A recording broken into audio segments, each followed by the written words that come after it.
SEO has been moving towards a more user-centric experience already. If somebody is already evaluating your options as an e-com or as a retailer, it means that they're already on the way to be convinced. Like, they want to trust you, so make it easy for them. Neuromarketing is basically the intersection between neuroscience, marketing, and economics. The closer it looked to a human, even if they knew that it was like an AI chatbot, the more they were likely to experience a positive attitude and to trust them. We're facing a landscape where users are much smarter than we give them credit for.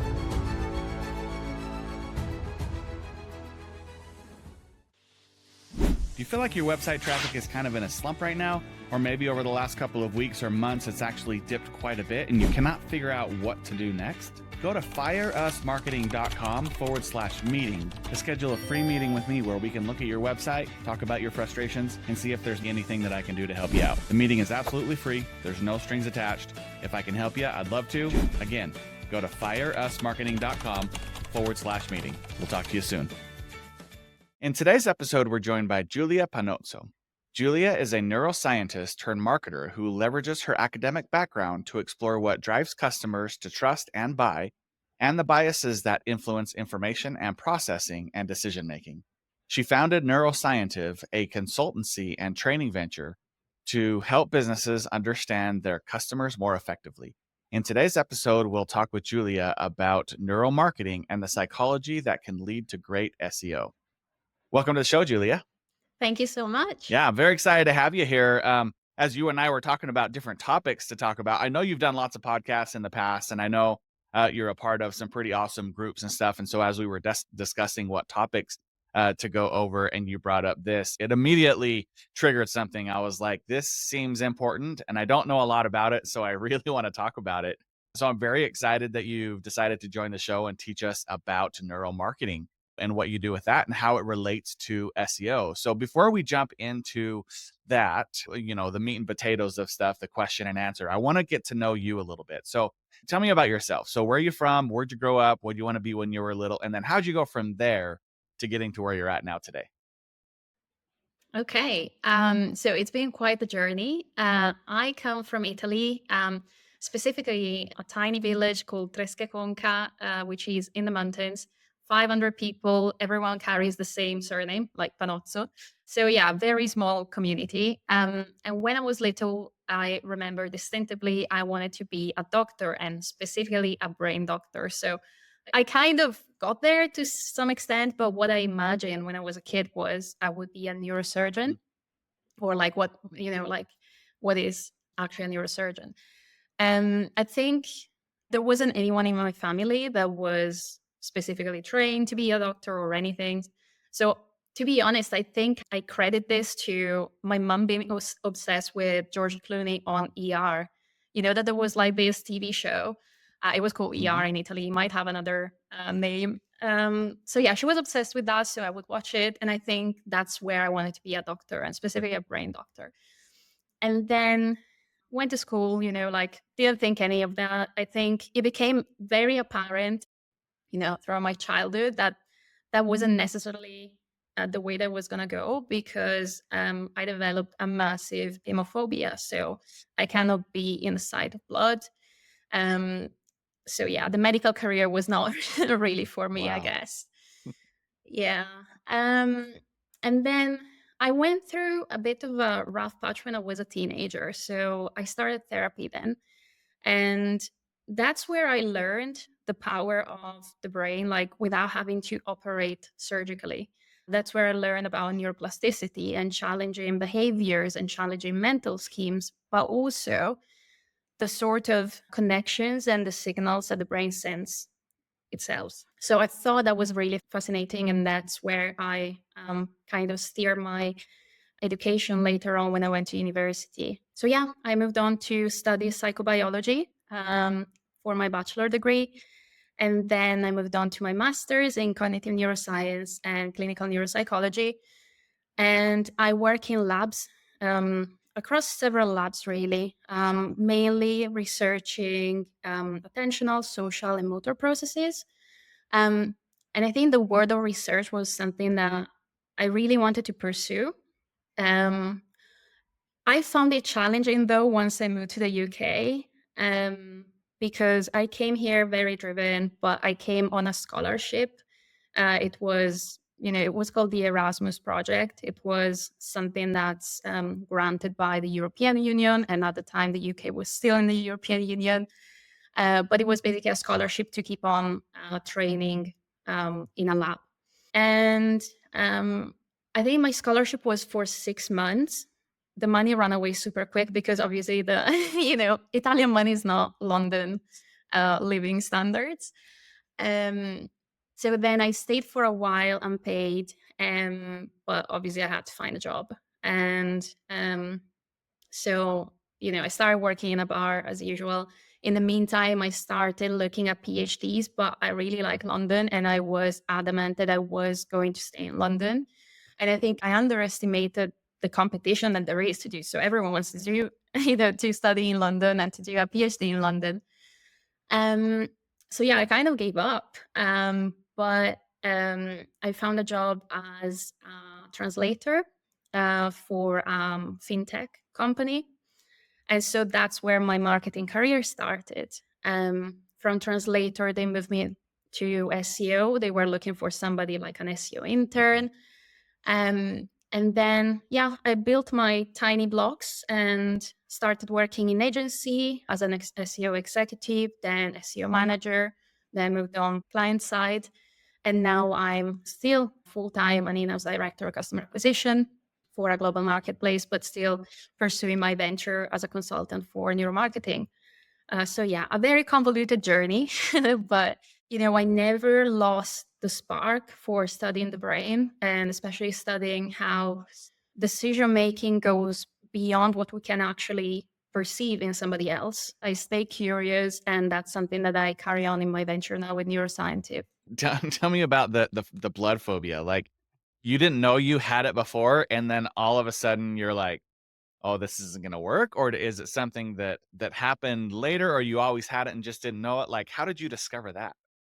To be honest, I don't remember what was a specific time where it was like, okay, this is a problem. I knew as a kid that I was always squishy around blood. Not so much in kindergarten because, you get hurt a lot in kindergarten and nobody cares. It became apparent, I think, sort of when I was probably 10, 11. There wasn't a specific trigger that I can remember. But I can remember, though, that in university, I was doing this sort of work experience again in hospital. And I was assistant to not a neurosurgeon, but it was a neuropsychologist. And sometimes neuropsychologists, even if they're not performing neurosurgery, they have a collaboration. So you could go and see an operation, which I was like, yeah, probably not. But they were also sometimes required to have, somebody to take blood from the patient so they could send it out to a lab and see if there was anything that could explain the condition that they were in for. And I remember specifically that time it was myself and a colleague and like a study mate. So the neuropsychologist was doing a cognitive evaluation, and then as part of the protocol, he asked the nurse to come in for a blood test. And I was like, okay, if I don't look, I'll be fine. And then just hearing about it, just hearing the patient complaining, I was like, phew, down. Like, so there was a patient in the room and I was down on the floor. So yeah, I think that's when I drew the line. I was like, okay, I think this is probably a proper phobia. So yeah, not great with that. I think it's hereditary to some extent because my brother has it, my dad had it, and then like he had a number of operations. So it's like, yeah, no, whatever. So I think you can overcome it. There's ways to, like exposure therapy and everything, but it hasn't been one of my journeys just yet. Yeah, it's interesting because I have a few kids that have phobias. I have one daughter who has it's called entomophobia, and it's fear of all insects, right? So even cute little butterflies, she does not like any of them. And my son seems to be developing this like arachnophobia. And I mean, just it's around Halloween time here, and one of his friends brought in a fake spider, and it was like a stuffed animal spider, and it scared him to death. He like ran out of the class and called my wife and he's like, I can't be here with this. So it's interesting. We've gone through lots of psychological tests to like figure out how to help them through these phobias. And what's fascinating is that you have this phobia and you study the brain. In your studies of studying the brain, have you found things or exercises that like can overcome phobias outside of like exposure therapy and other things? Is there something in the brain that can be like retrained to help with the phobias? Yeah, the brain is extremely plastic. So they're quite hard to challenge because they come from a survival instinct. And we got this thing as well called the negativity bias, which is when we allocate more value to something that's negative as compared to something that's positive or neutral. And theories to explain this, which is also something that's present at the neural level with asymmetries. Um, the theories that have tried to explain it are evolutionary for the main part. And I think that's the reason why it's so hard to challenge. But there are ways to, as many other things, to challenge these mental schemes, let's call them. There's desensitization. This word is difficult for a non-native speaker. Desensitization, exposure therapy for the I don't even know if it was a real phobia, but I used to be scared of spiders too. And then I went camping in Hungary at a festival and I had all kind of, spiders, bugs, everything. So now small spiders don't do anything for me. It was like pure exposure therapy.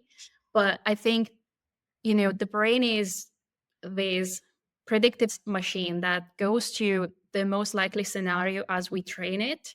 So if we develop this phobia for a reason or another, we keep on going back to this association that a spider is danger or like blood is danger. And, the more we don't challenge it, the more that association is fast and efficient. So yes, we need to find a way, and like for everyone, there's a different way that might work. There might be a specific cognitive training. There might be desensitization therapy, exposure therapy, a number of ways to do so.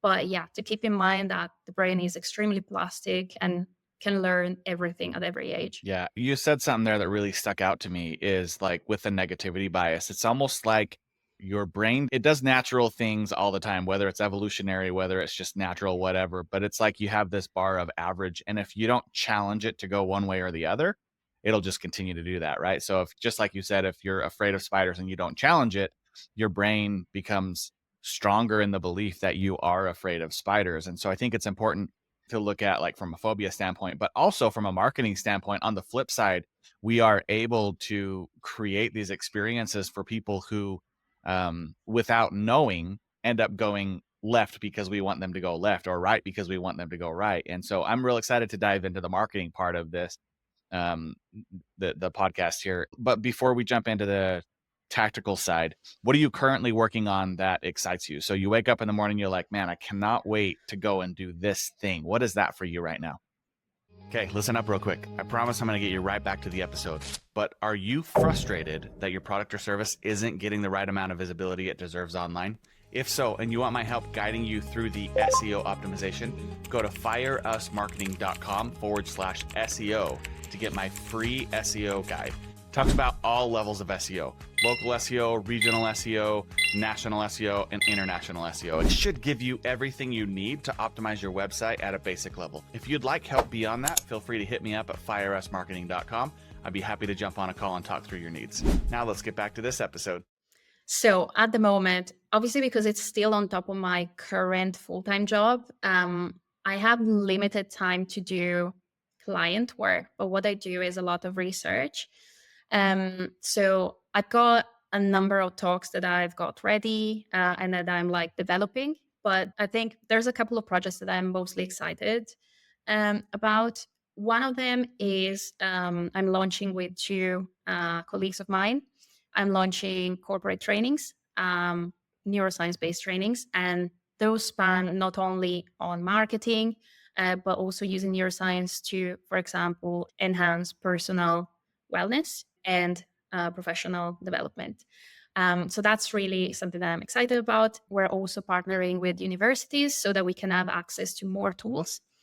And the other thing that I'm super excited about, and I cannot reveal like too many details just yet because it's not published, but it's a study with electrodermal activity.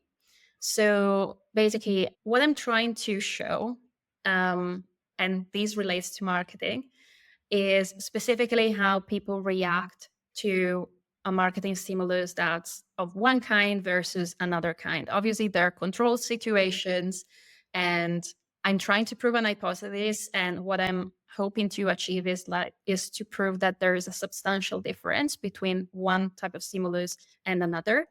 Um, and I'm really excited about that because while I was doing the pilot, I figured something out. So basically, what has been a failure of a pilot has led me to another conclusion that's like quite another line of research, even. So without revealing too many details, what I can say is I was presenting stimuli that were in video format. So because the stimuli were, they had a visual component, they have an auditory component, and also obviously there's also the component of understanding the language and what's going on in the creative. Um, and there were two particular examples of these creatives that really stuck out to me. In one of them, I was expecting to find a significant response with electrodermal activity, which is a measure of psychological arousal. So when somebody, feels emotional or feels threatened, or you cannot really isolate yet what at this stage what the emotion might be, but you can tell when somebody is triggered by, a creative or a certain part of a creative. Um, and I was able to prove that for one creative that is, maybe you're familiar with that. During the Olympics, PG always releases one mother themed advertisement. And there's this one from the Olympics 2000, I want to say 2018, and it was great. Like, I always connect emotionally with it because obviously, like, it has to do with family, the family component. It has to do with the nostalgia. um, and I always bring it as a big example of a marketing material that is emotional and memorable and can trigger emotions.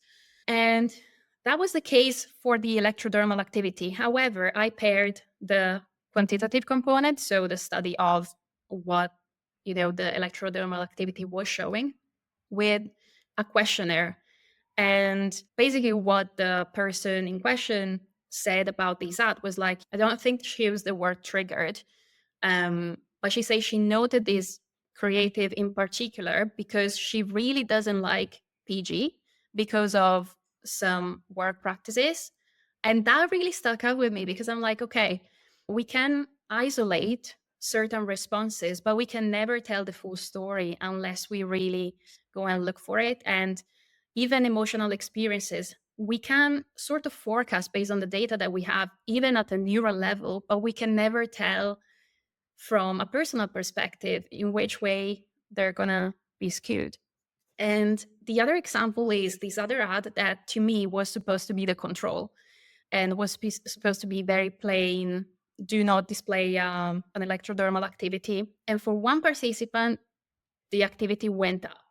And I thought it was, I thought maybe the electrode had freaked out or something. And then when I went to look at the questionnaire, what they said is that that creative in particular made them think about Christmas at home when they were watching this particular movie with their family because there was a particular element in it that recalled to that. And that is like something that obviously, kind of failed my pilot because it made me rethink about the design of the experiment. Obviously, the stimuli need to be way more neutral. They need to have way less components to be able to be compared. But it also brought up, this component of the emotional experiences and how much, there's always this talk about how emotions drive decisions, which has been, even in neuroscience, it's been sort of the leading theory for the past probably, century. But then other theories that are more recent are about a constructive sort of emotional experience. So emotions are something that we create based on the experiences that we gather as humans rather than having universal emotions.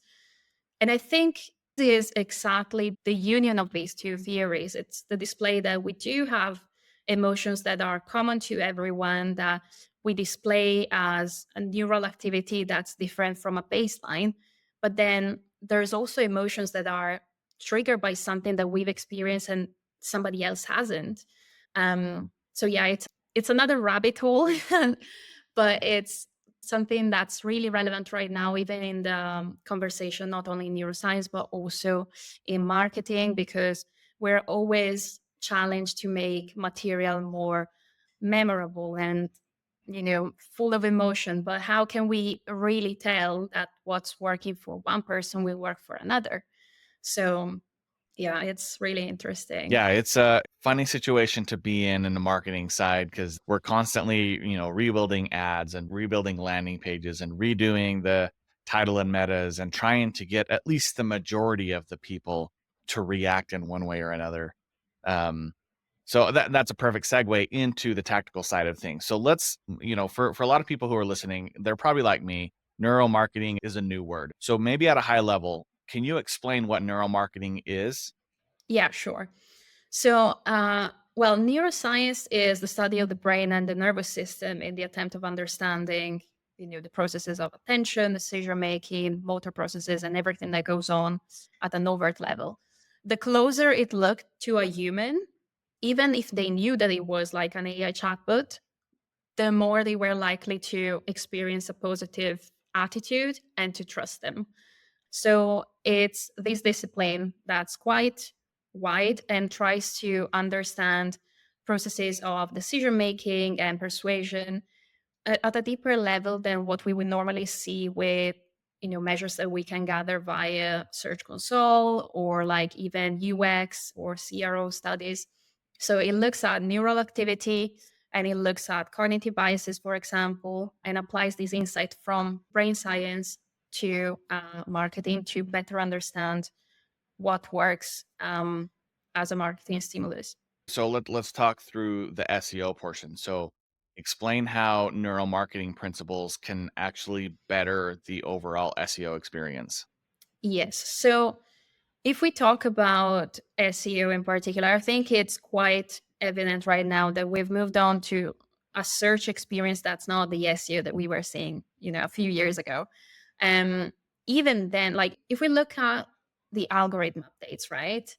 In the past 10 years, there's been at least, I cannot like enumerate them now, but like at least a few have been focused on user experience specifically. And then there's been like, user intent and removing spam, etc. So basically, SEO has been moving towards a more user centric experience already. And the way that we can leverage neuromarketing insights is by actually looking at user metrics too. So some of the things that we can leverage straight away are quite, accessible. They can be looking at the way that users formulate queries. So you go on Search Console, something that I do for even on my current job and like for all of my other clients. Something that I always look for is whatever it is, question-based query and has low CTRs, especially if it's branded. If it's branded, it means that you really need to drive those points home because sometimes it's something that's really obvious for the brand. They are like, like we explain our delivery policies or our return policies in this specific page on the help website. And I'm like, yeah, but like somebody will not go to all that depth to research that. You need to, if somebody is already evaluating your options as an e-com or as a retailer, it means that they're already on the way to be convinced. Like they want to trust you. So make it easy for them.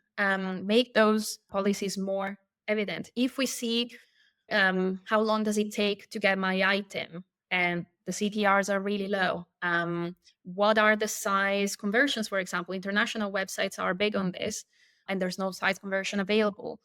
Um, Other things that came up quite commonly are related to, for example, reliability. Obviously, there's always like the Is this legit? Which brings out the other component of having to evolve omni-channel and be like across several touch points. And then there were other queries that have to do, for example, with internationalization. So does this retailer ship to this country? Or even better, are they based in this country? And that's the country of origin of the user. And that what tells me is that they're looking to connect at a familiar level. You're more likely to trust something that matches your country, probably, like if you're somebody who was purchasing something, matches your currency, which is a big one, something that localization sometimes still gets wrong, matches your language, because otherwise it just looks sketchy and you don't want to trust them with your money. And that's something that I researched quite in detail as well, the power of familiarity in branding, because familiarity is something that comes out a lot as a neural measure that can be isolated, not only with electrodermal activity, but there's components that, even in electroencephalography and functional magnetic resonance imaging can come up. And it's super important. And this only comes from, a search on Google Search Console and isolating what has the lower CTRs.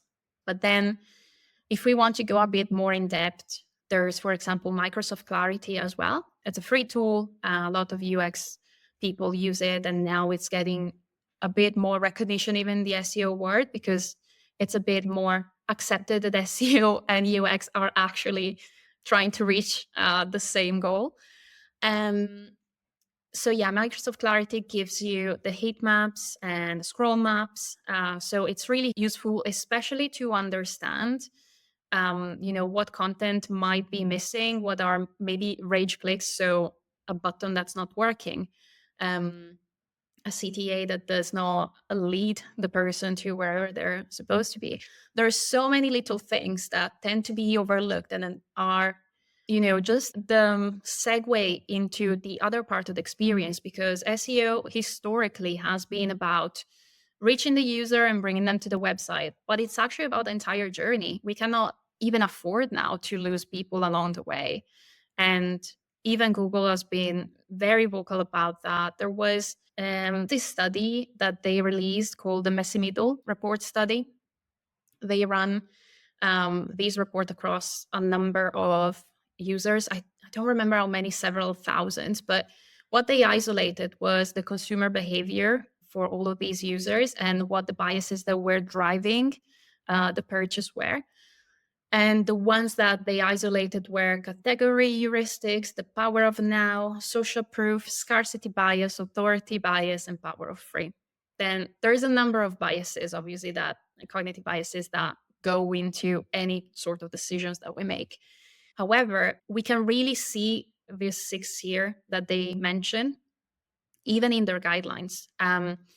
Merchant center, or whatever is pushed through schema markup now, needs to have delivery, needs to have return policy. And this is all to make it more prominent for users, make the important information more prominent for users. Social proof is a big one as well. I think obviously now we got so much of it that our tendency is to go the other way. A few years ago, everyone was looking to get the 5 stars. And now if something's got 5 stars, it kind of looks not legit because it's, doctored. And these are all things that are actually pushed by search engines to drive clicks. And they're quite explicit in the guidelines. And if we wanted to go a bit more in depth and actually use neural measures to drive SEO, we could look at eye tracking, for example. Then I mentioned electrodermal activity. I guess that's less about SEO and that's more about, marketing creatives. But eye tracking can be super powerful to identify not only what gets consumed, especially what doesn't, because sometimes we leave the important content for last. And, a scroll map can tell us that, but an eye tracking map can definitely tell us not only the area that doesn't get consumed, it can tell us specifically, what the eye movements are and where they don't go. So maybe we spend a lot of time trying to craft the perfect button or the perfect link, and then the user doesn't even see it because there's a massive image that captures the attention instead.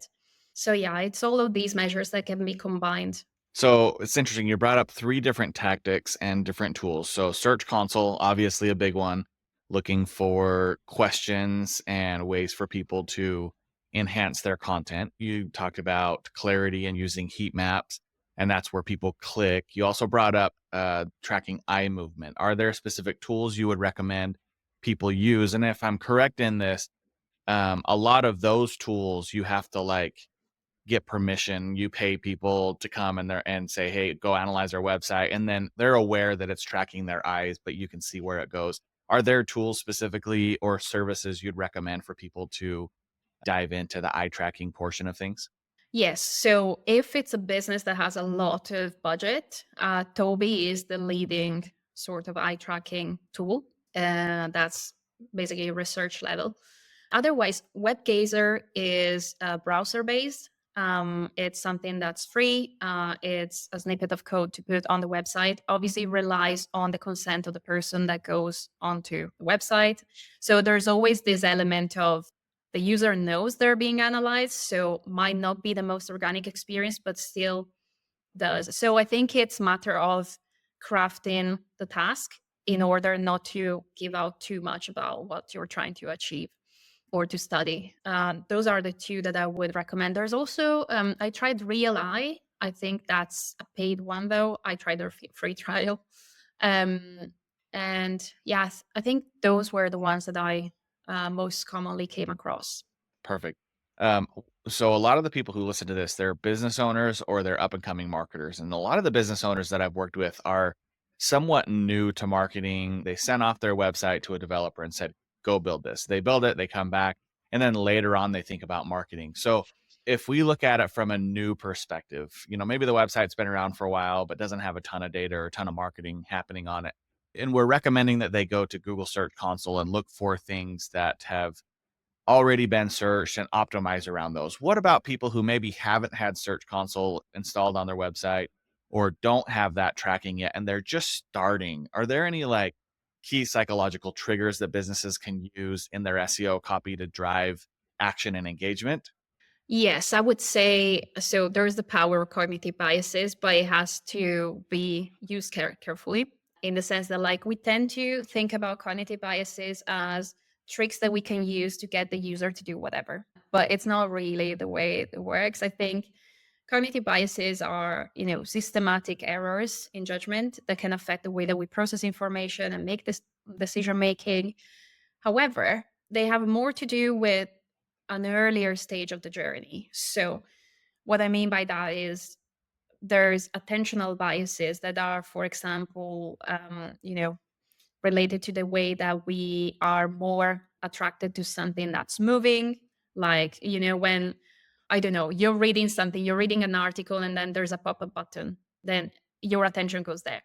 There's something that's more related, for example, stages further down the journey when we're making transactional decisions. And those have to do with authority, for example, the scarcity that we've seen.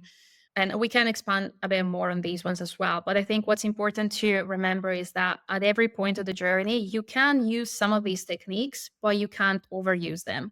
So when we look at biases specifically, so I mentioned the attentional biases, right? So um, one that's quite common is called serial position effect. And it's when we tend to remember what is presented first and last in a list, in something that we hear. Even when we hear somebody trying to persuade us, we tend to remember just like the thing that say first and last. So what I would always recommend is whatever your messaging is, or like whatever your core value is or benefit, make sure that it's very prominent from the get-go. And then like had a CTA or a recall at the end. And I think that's where a lot of businesses fail, especially when they're trying to put too much at the start and they're trying to make this big introduction, but they fail to tell me what it is. And sometimes I go onto a website, I'm like, I really can't tell. Are you selling me consultancy? Are you selling me items? What are you selling? Because I read these really inspiring and crafted words, but then it's not really apparent. So I think that's really important to remember. That's something that definitely new business owner or like somebody who doesn't have access to all that data can put into place. There's numerical biases that have to do with the way that we process numbers, and that's specifically helpful when we are exposed to savings in general. So again, there's two effects, which are the distance effect and the size effect. The distance effect says that we're much quicker at estimating what the bigger number is if the distance between two numbers is bigger rather than smaller. And the size effect says that it's much easier to estimate the difference between two numbers if they're small numbers relative to large numbers. So what it translates to is that judging differences becomes harder as magnitude increases. So we are much faster as users at perceiving or like processing the savings that are expressed in percentages rather than discrete numbers, and much slower anything that's like bigger. And I think this is something that a lot of marketers play with, but it's a bit of a double-edged sword, because what they play with is like, okay, I'm gonna show a number so that it's not immediately clear that they're not saving as much as I want them to know. But then what they end up doing is, okay, I give them this great first impression and then I lead them on to a bad experience, essentially, because you're tricking them. And we talked about the negativity bias already. So that's exactly where the negativity bias comes into play. We get more attention to something that's negative. So we're going to remember that experience. And that goes not only for the marketing messaging, that goes for the UX experience.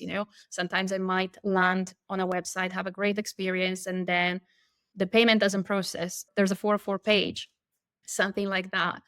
So yeah, numerical biases are good, but I would always recommend to use them carefully and also to make the journey as easy as it can be, and also don't trick your users.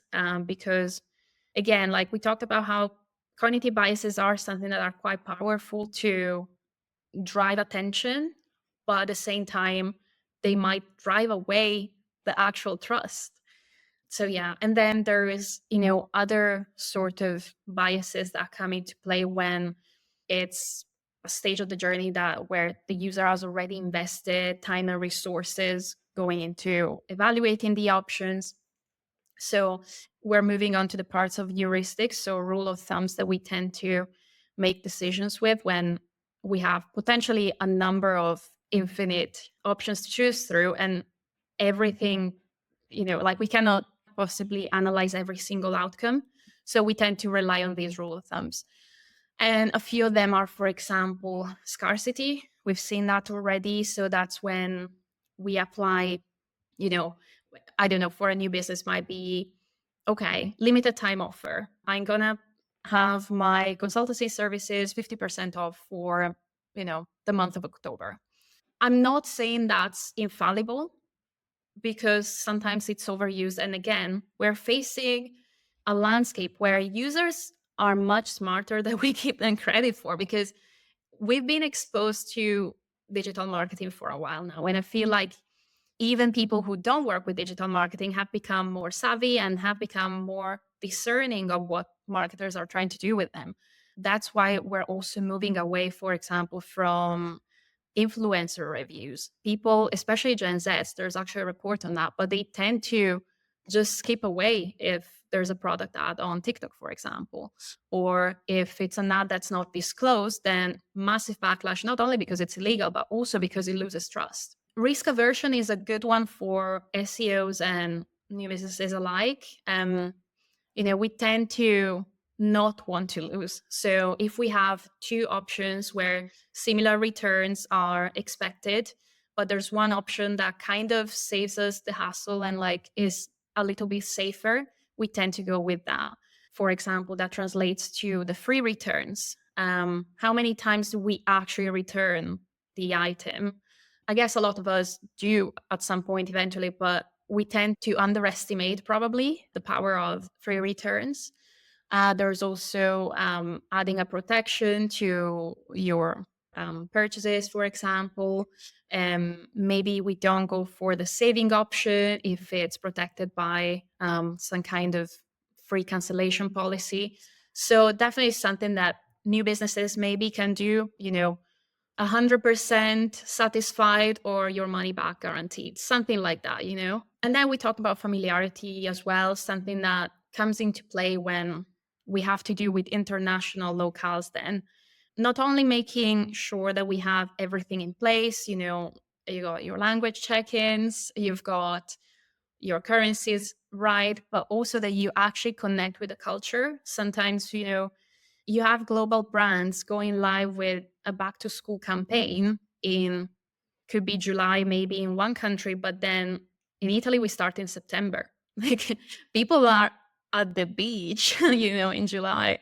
It's not going to connect with them. So making sure that you really have your cultural knowledge nailed down. And I think that's when it becomes really important to trust not only, tools to do so, but a natural maybe consultant or somebody that's native from the region of interest, because they can really drive the point home.